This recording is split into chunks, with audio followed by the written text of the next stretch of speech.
Well, here we are. It's Friday, September 16th, 2022, and this is our weekly video. We'll take a look and see what's been going on in the auction market, bring you up to date on what we've been seeing and hearing, and let you know what's been going on. It's been a busy week. A lot of stuff has come onto the market. Got Asia Week coming up in a few days. We did the Doyle preview sale this week on YouTube. It's all up over in here, I think somewhere. There it is, the first one on the YouTube page. The second one over is the Sotheby's video we did on Wednesday, and the Christie's sale that we did 2 weeks ago when they got their material up. And of course, the catalogs are all over on the reference section on bid amount off the home page. As you all know where it is, the little red box. Just scroll down and click it, and it's the first one you come onto. There are 732 catalogs and books on here right now, so I hope all of you continue to use them and enjoy them. It's free, of course, and it goes back now a number of years. And there's also, a lot of you may not know it, there's also a lot of reference books in here. There's a number of books in there from the Metropolitan Museum that have gone out of publishing, and they're no longer available. So they make the files available to convert into catalogs online, which is very nice of them.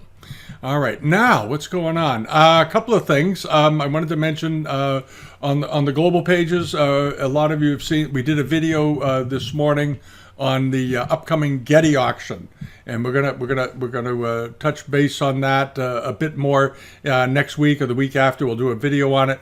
Ann and Gordon Getty's collection of art and antiques is a huge auction. It's 10 auctions spread out over the course of 10 days. Some of it's going to be online, some of it's going to be live bidding, but they had a fantastic Chinese porcelain collection. All right, and we've added over on the results page for the global users some sales from this week, including the Boone Pickens sale, which we're going to talk about the results to in a second, because I think it was a sort of an old-fashioned auction with some great bargains. All right, and this is the global members live auctioneers page just for the United States at present, just for the stuff that's in the U.S. And because what we're seeing is, unfortunately, eBay has lost a lot of sellers. And I think what's happened is a lot of the people that were previous sellers on eBay are no longer selling there, and they're selling through local auction houses, because we've watched an exponential increase in good export wares, good Kangxi pieces, and through certain auction houses.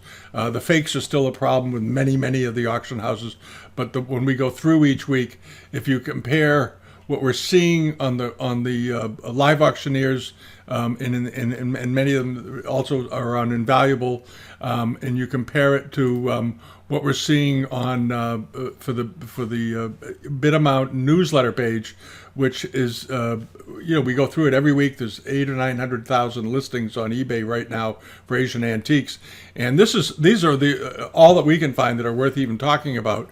And this is from last week, and just to give you an idea, this is it down here, and that's it. That's all we can find right now that are worthwhile. There's some fixed price things on there, of course, but we look primarily for auction items. And then when you go over and you compare it to the live auctioneers page, it's just staggering, the difference. It's in the multiples of maybe 100 times more content. And this is just what's on live auctioneers right now for sales auctions in the U.S. that we have managed to find and look at and post. And we've got the Doyle sale on here right now. We've gone through and picked out. We didn't put the entire Doyle sale on, but we put up a lot of it on. We picked out the things that we liked the best, and all the way down. And then other auctions, other places all over the U.S., East Coast, West Coast, you name it. It's all on here, silks, textiles, and so forth. So there's obviously, this is only half the page, and we just keep going and going and going. And there's nearly the same amount on the European global member pages too, for the EU and Canada over here. There's a huge amount of material available as well. All right, so if you're wondering where the stuff is, this is where the stuff is. It's where it all went. All right, because people have been saying, why isn't there more stuff on eBay? And I said, because people are leaving eBay because they're sick and tired of chasing non-payers. They're sick and tired of the headaches that eBay throws at everybody every time you try to sell something.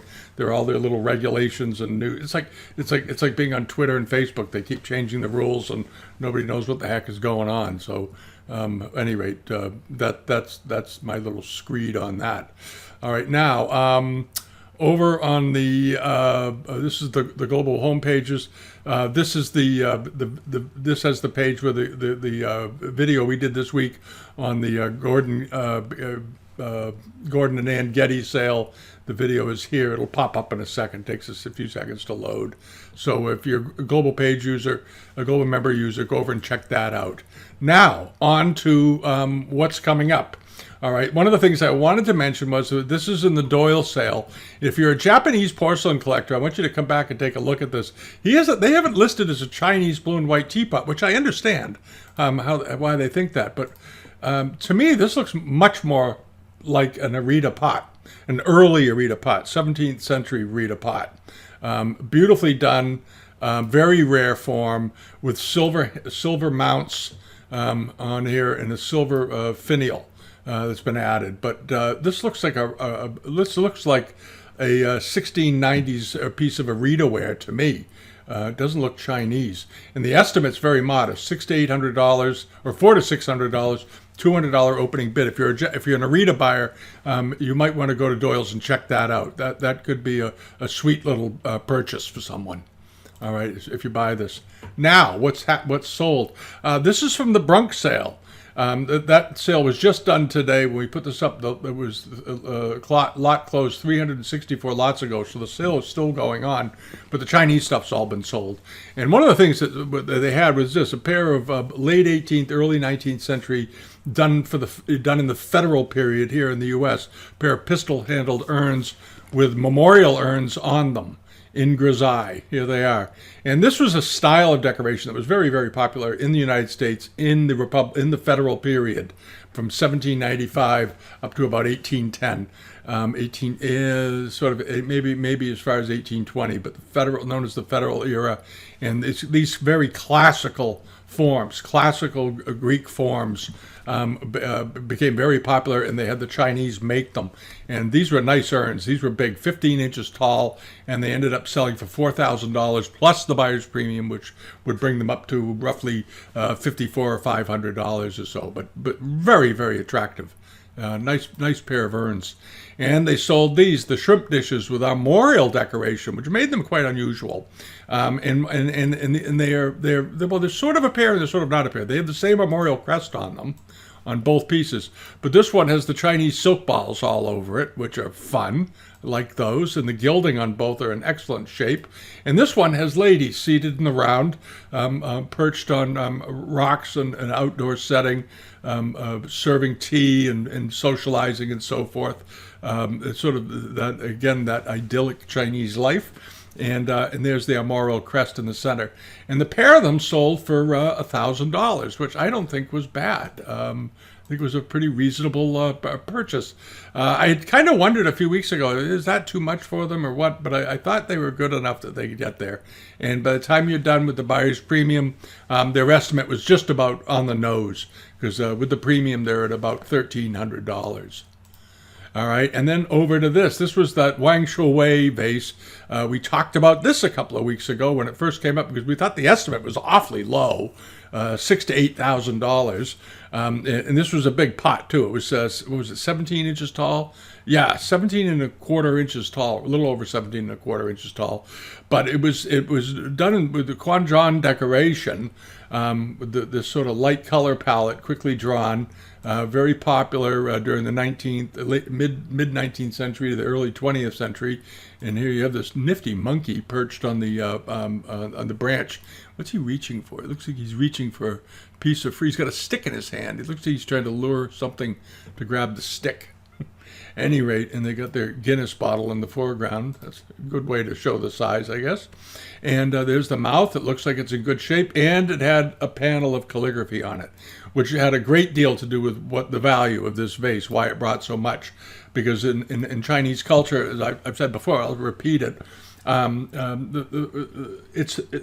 you have a vase with calligraphy on it and decoration, it ties into the three art forms, which is pottery, glazing, and all that. Decorating, landscape painting, that's another discipline. And then throw in the third discipline, which is calligraphy.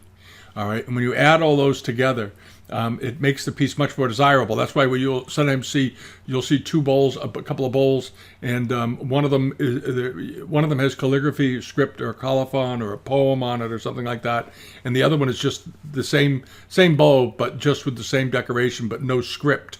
And the lack of script will impact the price by about a third to half. So in other words, with a bit of script on it and so forth, it can double the value of a piece pretty quickly.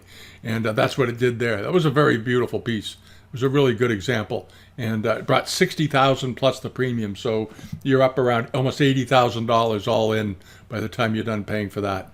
All right. And then over to this. This was from the Boone Pickens sale. This was an interesting sale because he had really nice things. The guy, Boone Pickens, was an oil man. He was a multi-billionaire. He'd been in the oil industry since the 1940s, 1930s. He was one of the first people, actually. He sort of invented fracking. I don't know if he invented it, but he certainly was on the cutting edge of it. And they began fracking oil wells. People think they started fracking in the 1990s. Boone Pickens fracked 14,000 oil wells starting in the 1940s. It's an old skill. It's an old technique. They make it sound like it's something that just came up that's so bad. They've been fracking oil wells in the United States for over 3/4 of a century.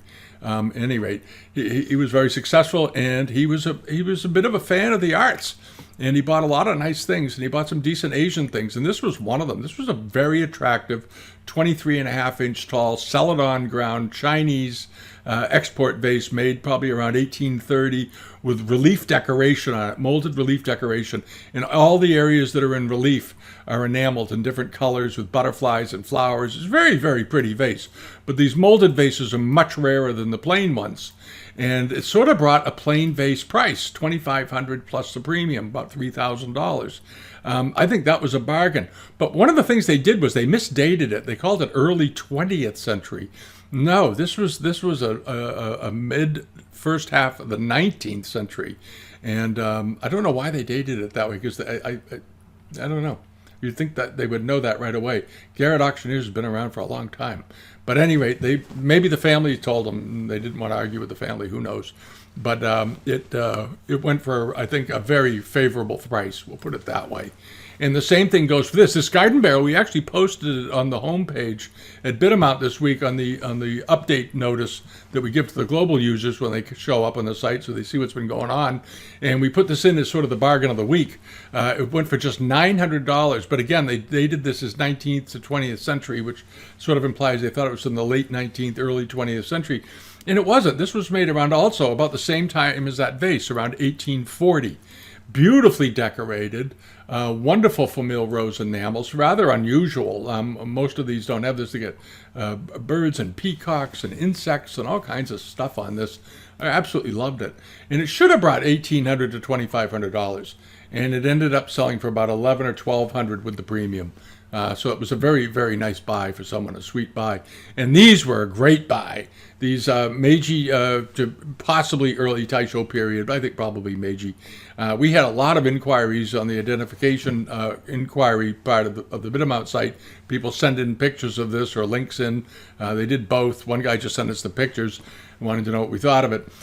Really handsome pair of Meiji period bronzes with dragons on them. And here you have the dragons clutching this rock crystal. And they had been mounted on this fabulous quality French gilt bronze base. These were sold by the dealer Lloyd Paxton down in Texas. He was a very high-end dealer, decorator, art guy for many, many years. He had a partner, and they did amazing. They got amazing things. They had great taste. They knew exactly what they were doing. And this was something that they had sold to Mr. Pickens. But the quality of these castings are awfully good. I don't think they're Taisho. I think they're probably Meiji. This work is too good. Taisho is still good. They still did good work. But these don't look it. The work on these is so meticulous, and somebody got them, I think, for a fantastic buy. I thought they were going to bring 15 to 25,000. I think Mr. Pickens, they said, paid 20 or so thousand for them 30 years ago.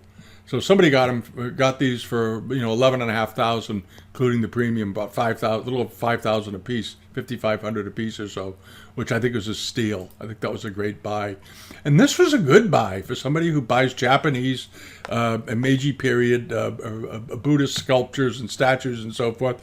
This was a 14-inch tall carved wooden lacquered Buddha figure on the plinth. It looked to be in very nice condition, top to bottom. No problems, and went for just $500. Nice item. And also in that sale was this giant satsuma vase. This vase was 36 inches tall. It was in beautiful condition all the way around, very finely decorated. Here's a scene of this gentleman with this sort of raised enamel work, and this. I love the color of the sash that they wrapped around in this royal purple color. It really stands out, and just a nice example. And it ended up selling, I think, for a relative bargain, going for what was it, $800 for this. Again, this was the kind of thing that I thought would probably bring. I think a couple of people asked me about this actually, and I think I told them, if you really want it, be willing to spend $1,500 to $2,000 for it. And it ended up selling for $800 plus the premium, so it still brought it up to close to $1,000 or a little over $1,000, but well under that, under what I was thinking it could bring. Nice purchase. And then the Kutani vases, these were sold out west. These were not at the Pickens sale. These were sold at the California Asian Art Auction Gallery. And they have mixed reviews, but they do get good things. And this was a nice pair of vases, or covered jars rather. They were 20 inches tall, good looking, and very nice quality all the way around. Meiji period. I like the Fu lions on top. They look to be, the jar has never been restored from what I can see. Nice quality, marked on the bottoms by the Kutani kilns, and but good quality decoration. And they ended up selling for $950 plus the premium, so you're at around $1,180 for the pair, all in, or under $600 a piece for them for 20-inch jars. So that was a good buy. Those are nice. And I know a number of you are Kutani buyers out there, because I hear from you fairly often, because I like Kutani too, and we have a club. That's no, it's no club. All right, now this was sold. This was at Oak Ridge. Oak Ridge had a sale. They sell old and new. They're one of these. Basically, if you give it to them, they'll sell it. They don't seem to be terribly selective, unfortunately, but they do get good things. And this was one of them. This was a nice Kangxi hot food pot, very classic. Made of, I don't know, 1690 to 1710, somewhere in there, I guess. They're hard to date, but you can see that here are the holes on the ends where the handles used to be, the wire handles, which they took off. They often did take them off when people collected, because they thought the handles were unattractive. And sometimes they are. They're not that good looking, but if you get the really nice ones that have the twisted, or sort of rope twisted, those are pretty good. But anyway, this was a nice pot. This was a really good pot, missing its original lid, of course, but it did great. It ended up bringing $10,000. It was about 8 inches in diameter, not a terribly big pot, but a very, very nice one. It brought a very strong price. So there you are. And this was at the Skinner sale, and this was the blue and white dragon sleeve vase with underglazed red decoration that looked like it turned black or dark maroon when it was fired. But for some reason, Skinner's called this Kangxi or transitional style or something. Well, it's a Kangxi vase. I'm not quite sure why they thought that. Here's the bottom of it. There's the foot rim. Everything about this screams, early Kangxi period. Just at the end of the transitional, and it's not a style anything. This is the real deal. And they had estimated it modestly at $12 to $1,800. Ended up selling for $9,000. But I think if it had, and it was a big vase. This was 15 inches. This wasn't a 7 or 8 inch vase. I don't know why they dated it that way. I really don't. I'm a complete loss to understand it. They should have just sold it as Kung Shi period. And at any rate, I would have thought that this vase, if it had been advertised properly, would have brought $15,000 to $25,000. So I think this again went under the money. Maybe it's economy, I don't know, but it doesn't seem to be, because these did very well. These were accurately described. They came from the J.P. Morgan collection, and with the buyer's premium, they ended up selling for about $20,000. And they had the J.P. Morgan collection. There you are, Morgan collection stamps on the bottom. You see these on pieces because he lent a lot of his pieces to the Metropolitan Museum. He gave a lot of pieces to the Met, and you'll see this same label on all of them. And there's the item number from the collection. This is vase number 93. That's vase number 94. That's how they did them in the old days. They didn't say a number and then put a 2 next to it, like 94, 2 in a circle, meaning it's a pair. They would give, each one would have its own number. At any rate, these were very, very nice. They were fairly tall, 16 inches, I believe. 16 and a half inches tall, $16,000, but very good quality, really, really pretty. And then this, I'm just bringing this up because we had a bunch of inquiries through the Identification Assistance Service on this brush pot because a lot of people thought it might be Kung Shi. And of course, if it's Kung Shi, $500 to $700 estimate, it means, you know, potential bargain. And if this were a Kung Shi brush pot, it'd be worth $30,000 to $50,000. So it wasn't. It's a blatant fake. And I don't know why it was in the auction to begin with. Shouldn't have been. But I'm afraid that some of these auction houses that used to have pretty good reputations, Skinner's is now owned by Bonhams, they for some reason can't turn away fakes. And I think it's just because they're so desperate to fill out a sale and come up with a 300 or 400 lot auction, they decide to include things they shouldn't include. No auction house with any reputation should knowingly sell a fake and hedge in the description. They should say right in the title, this is a copy or reproduction, or be full disclosure. Don't mess around because you're only hurting your reputation. And they shouldn't have accepted this pot, period, for any sort of specialty sale. It should have gone into a box lot somewhere. And it still ended up selling for $1,300 because I guarantee you there were a number of people that thought it was authentic. And you had a couple of people that didn't know much, had a little bit of money, and they chased it up to $1,300 or convinced themselves maybe that this was a 19th century pot. It's not a 19th century pot. This pot was made within the last 20 years. It's too bad. Somebody got taken.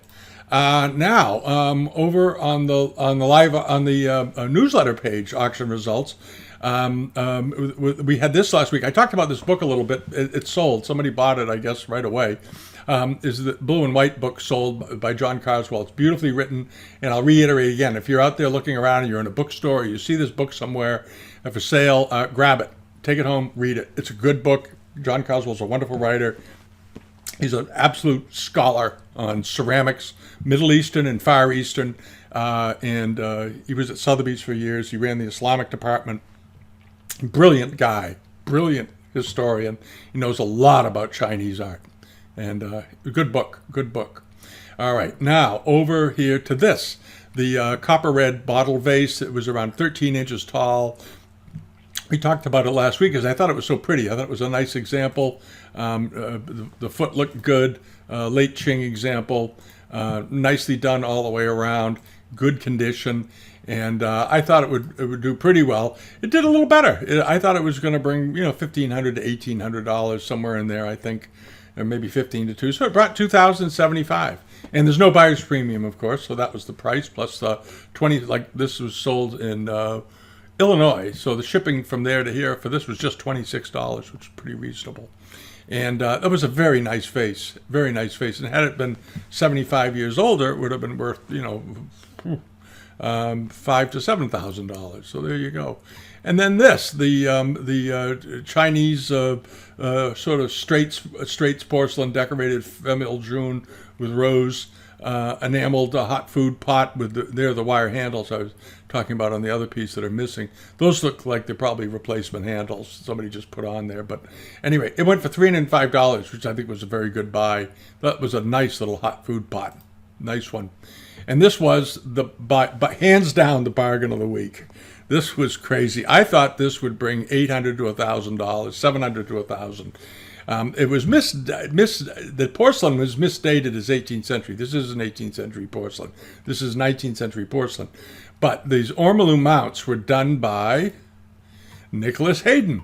And he was one of these, he had one of these businesses in New York back in the 20s and 30s where they put ormolu mounts on things the way the French did and the English did.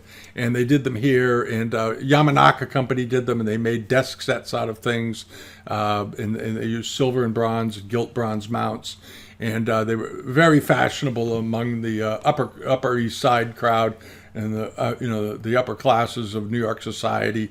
Everybody had things like this on their dressing tables or on their desks as an accoutrement, and they would take porcelain and put these bronze mounts on them. And this is if you Google his name, if you Google this guy's name, Nicholas Hayden, New York antique dealer or antiques, you'll find many examples of his work that have sold at other auctions. Very, very popular. But I thought this was terrific. And somebody bought this terrific little box for just $81. It was very nice. Now, how big was this? Do they say 6.5 inches tall? So it was decent size. And that was a tremendous bargain. Leave a bid. Always leave a bid. Always. All right? And there you go. And now, on to this, the pair of vases. We mentioned these last Friday. They were closing the next day, as I recall, Saturday. And they were just at about $2. $2 or $3 or something. One of them had a hairline in it, but that was it. These were 12 inches tall, very pretty. Second half of the 19th century. The birds were nicely done. One of the things that I think that they did when they photographed it, I think they did some Photoshop to this and may have sharpened and tried to do something with the pictures to make them better. And I think it threw off the way they looked. So it sort of, when they were up originally, I think it sort of held people back because they looked odd.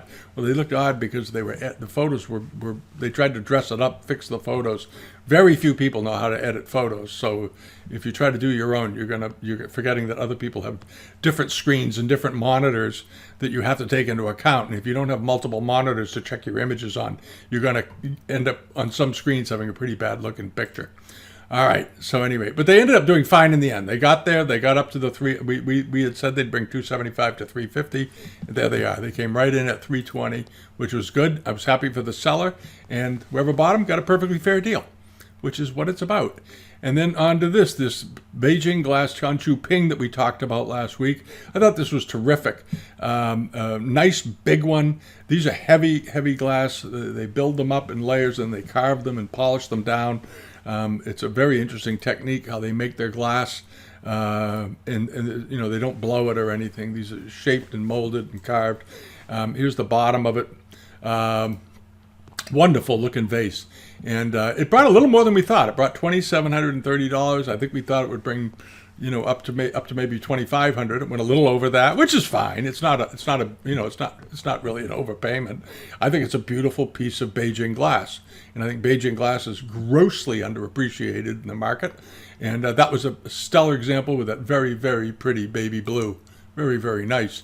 And last was the pair of Kutani cups with the figures inside and outside, the samurai and so forth. These were sort of export wares, but I liked the shape, thought they were interesting, and I thought they would maybe bring $150 or so. They ended up selling for $87. They did have a chip out of the foot, but for the Kutani collector, these are sort of interesting because the shape is interesting, evocative, and the interior decoration is fun. All right, they're not top quality Kutani ware. They're just nice looking. And they're interesting for their type. All right, now, where are we? Okay, over here to the few things that are coming up. Just a quick look is this pair of this Kangxi cup and saucer. I threw this in there just because it's got a rabbit on it. I like rabbits on it. Those of you that have watched any length of time know that I love animals when they're depicted on Chinese porcelain, elephants and deer and, you name it, horses, especially horses, and rabbits. So there you are. So I like that. It's up to $19. It should go for another. It should rise another $75 to $100 by the end. We'll see. And then we've had loads of inquiries about these.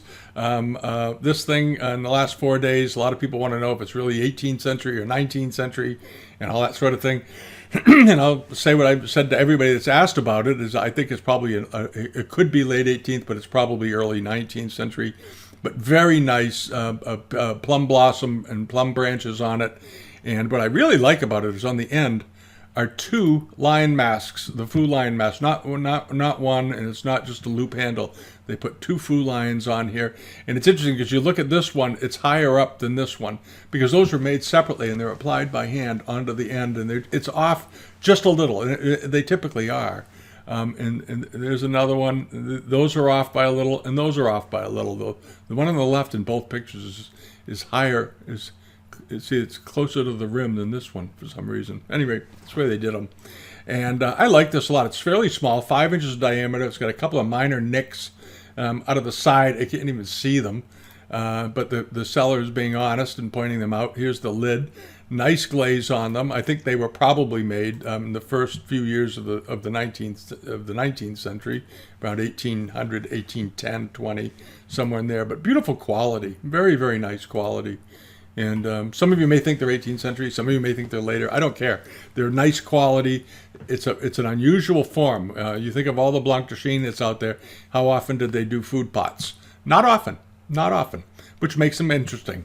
And because there's loads of guanyins floating around and mythical creatures and all that, but not these. And it is up to just $22. It closes on Tuesday. Should bring 8 to 1,200, 700 to 900, somewhere in that range, 800 and up. We'll put it that way. All right, but it's a good thing. It's worth buying. It's worth buying. All right, and then over to this. This is maybe my favorite thing of the week.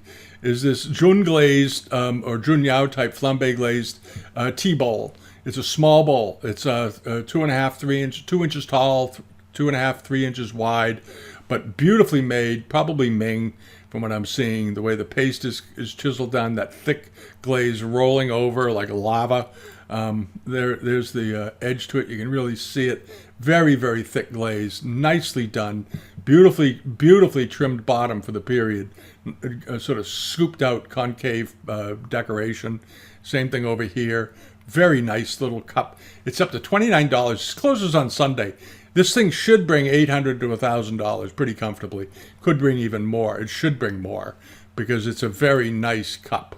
It's a very nice one. There are lots of little Junyao cups around, and we've all seen all the bubble bowls that are out there. Lots of bubble bowls, but you don't see many cups. Cups are a rare form, and little cups are interesting. So if you like that glaze, I know a number of you are fans of this glaze because I get the inquiries from you when you send in pictures, the examples you find out there around the world, and want to know what we think of them. We've seen some very nice ones in different auctions, and we could buy that one anyway, and you did. And this is a good one too. This is those of you that know how we look at these things that have dealt with us. This is a nice cup, so do give that a thought. And then over to this, the Kangxi reticulated teapot. Nice looking teapot. One of the panels has been reattached or put back into it got broken. But this is it looks like a pretty good teapot to me. It looks pretty nice. And these, of course, were first imported into the Netherlands, which is where this pot is actually coming from. That's where the cellar's located. Because early when people were making teawares, or drinking tea was becoming popular, they began importing lots of Yixing. So there you are. So they ended up bringing those in. Alrighty, and that's about it for the week. Thanks for watching. If you haven't subscribed yet, please hit the little like button and subscribe, and you'll get notified when we update. We do at least one video a week. This week I think we're doing 3. Actually 4, including the global members. And we'll be updating the prices once the sales in New York are getting underway, which is just in a few days. So we'll be getting give some prices on what things brought, the interesting lots, the surprises, what we think is happening with the market. We'll know a lot more when these sales are over. And I know there's a lot of people in New York wondering how Asia Week is going to do with all of the turmoil and the inflation here and inflation around the world. Inflation's everywhere, I guess, right now. Everybody's having troubles, but the difficulties with China and all this silly nonsense of the last 2 years. Hopefully, it'll all calm down and we can get back to doing what's important, taking good care of our families and collecting antiques. It's not an awful selfish thing to say, but at any rate, hope you don't mind. Have a great weekend. We'll see you next week. And thanks so much for subscribing and visiting. All right. Bye-bye.